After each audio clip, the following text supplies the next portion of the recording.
welcome to my channel. My name is Ren and I make videos a couple of times a week about books and pop culture, and today I'm going to tell you everything that I currently have on Kindle Unlimited. I have the Kindle Oasis. It is genuinely my favourite Kindle I've ever had. I've had 3 different Kindles and the Oasis is just like inherently the best one, I think, out of all of them. It's the most expensive Kindle, but I think in this instance it's worth the fact that it's the most expensive Kindle. I've had it since the end of 2019 now, and like I've had no problems with it. The battery life is still incredible, like it lasts weeks, and it's just, this isn't sponsored or anything, but it's just genuinely like, I love my little Kindle Oasis. I decorated it recently. I have a Kindle subscription, Kindle Unlimited. That and Audible, I really do value when it comes to my reading. So Kindle Unlimited, I have read a lot of books on and got a lot of books on and still have lots of on my TBR. For those that don't know, Kindle Unlimited is like a subscription thing. You can sign up to it and then you can basically like rent out up to 20 books at a time, and then if you want to rent more you have to like return one, sort of similar to a library, and it is where I get the majority of my ebooks, and it's really good. There is so much on Kindle Unlimited that it is so worth the price. Like the amount of money that I have saved on ebooks by using Kindle Unlimited, and I know that there are loads of Kindle girlies out there now, so I thought I'd tell you what I currently have on Kindle Unlimited. The majority of these are sapphic. Just putting that out there. The first one we have is One Golden Summer by Claire Lydon and T.B. Markinson, and I spoke about Claire Lydon in my Christmas TBR video that I did. I really love her books. Sapphic rom-com queen, and One Golden Summer focuses on Saffron. She's an actress and she's kind of a little bit done with fame and kind of everything is getting a bit much. Flees to her sister's seaside town, and there she meets Kirsty, and it is everything from there. I've yet to read this one, but I'm really excited. I love anything that Claire Lydon does. Then the next one we have is About That Kiss by Harper Bliss. This has been one that I wanted to read for a really long time, and it focuses on Ida, and she's an actress. She's got to her 40s and roles are drying up a little bit, but then she gets to be the lead in this big budget lesbian rom-com, and she's still in the closet as well, and she's wondering if this will be her opportunity to kind of revamp her career but also kind of come out of the closet. She meets Faye, who's also in the film. They have chemistry until their first on-screen kiss, and it's kind of everything from there and their relationship and how it kind of develops professionally and personally. I've been meaning to read this one for a really long time, and I'm really looking forward to getting to it. Then I have A Life Worth Living by Monica McCallan, and this focuses on Nora and Gray, and they are both real estate agents, but they kind of think that that is where their similarities end until they get to know each other a little bit more, and they sort of have to come to this thing of like, is it time to really start living life? Like one of them has completely sworn off everything, but actually they're starting to realise maybe it is time to actually get back into living life and having a life worth living. Then we have Long Time Coming by Ellie McDermid, and this focuses on Danny, who has a bit of a reputation as a womanizer, but she has been secretly in love with her best friend forever, and she finally feels like she's ready to tell her. Ashley, who's the best friend, sort of got bored of like tired of waiting for Danny to say something, so she moved on and found love elsewhere, and is Danny too late? Like Ashley is kind of oblivious that she ever had these feelings, and one of my like favourite fanfiction tropes is when the quote, "You're over me, when were you under me?" was used, and this book gives off those vibes. Like I just love that thing where you don't realise that someone's had those feelings and then you're able to kind of figure it out, and I assume this is going to have a happy ending. I hope that it does, and I hope they can figure it out. But yeah, I'm really looking forward to reading this one. I'm probably going to read it soon. The title made me think of Lover. It's been a long time coming back. Then I have 2 books by Rachel Lacey. First one is Stars Collide. This focuses on Eden. She is a pop star. She's just got divorced. Her last album flopped and her tour has not sold out. So in order to kind of like rejig everything, they suggest that she collabs with Anna, who is a rising pop star, and it kind of works in both of their favours because Eden is already established, so it was good for Anna, but then it's also good for Eden to have kind of fresh face and fresh person on the scene as kind of like a little revamp, but then they start to realise that maybe there's a little bit more as they start to work together and get closer. Also by Rachel Lacey, I have No Rings Attached, and this is the second book in the Mrs. Wright series, which I read the first one. I also got it on Kindle Unlimited but then returned it to get this one, and the first one is called Read Between the Lines, so I would recommend reading that one because this focuses on Leah and it's her after the first book, but Leah's not the main character of the first book, if that makes sense. She's a friend of Rosie, who's like the main character and one of the love interests in the first book. But this book's on Leah, and it is kind of like a fake dating situation.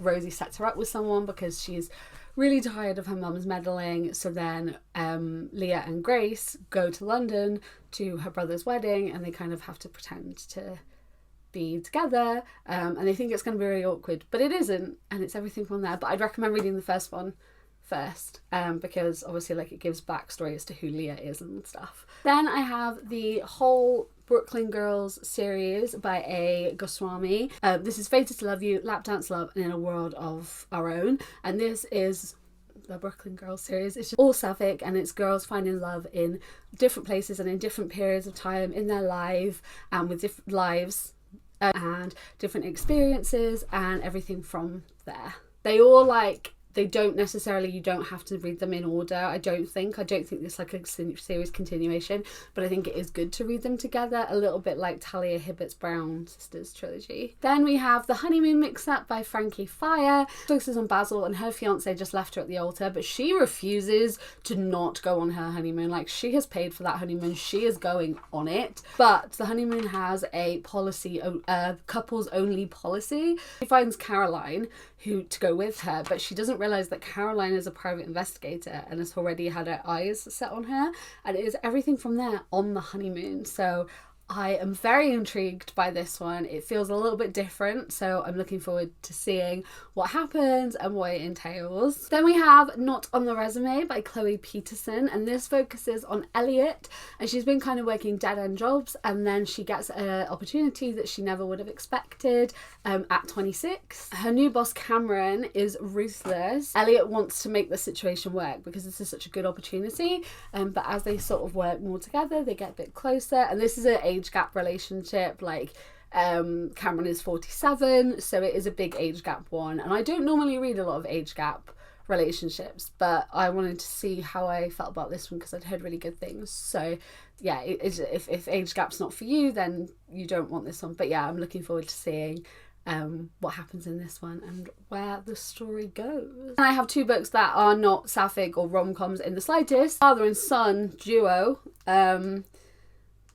They're not a duo, they write separately, but I have The Pram by Joe Hill, which is a man's desire to have a child manifests in a not so great way, and the thing about Joe Hill is he is gonna fuck you up. You can tell who his dad is as to where he gets his ideas, but he kind of takes his dad's stuff and then increases it tenfold. I feel genuinely so creeped out by everything Joe Hill writes. Like, whereas there's some King stuff that I just really enjoy reading and doesn't like freak me out,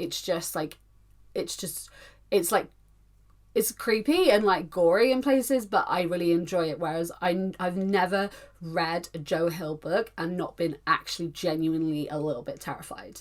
So I'm looking forward to reading The Pram. And speaking of Mr. King, I have Infested by Stephen King, which is 4 stories. Infested, The Weekend Dolls, and The Cove, which is just 4 short horror adventures. It's a King collection that I haven't read before, so I'm looking forward to reading them. Then I have 2 books in, there are going to be 3 books, but the 3rd book isn't out yet. So I have the first 2 books, The Gideon Testaments by Freydis Moon, so Heart, Haunt, Havoc, and Wolf, Willow, Witch, and they're is part of the same series, but I think they are different. Heart, Haunt, Havoc focuses on trans exorcist Colin Hart, and he's challenged by this haunted house. It's a little bit more difficult than he is used to, and he's also a little bit challenged by the homeowner, Bishop, and this is kind of like our past and acceptance, literal skeletons in the closet, and everything from there. And then Wolf Willow Witch is on tenure, and she stumbles across an abandoned corpse hidden in her friend's empty house, and it's kind of familiar to her, and she can't ignore the energy that surrounds it, so she basically wants to bring him back from the dead. And Hel, the goddess of death, allows this, and they have this ritualistic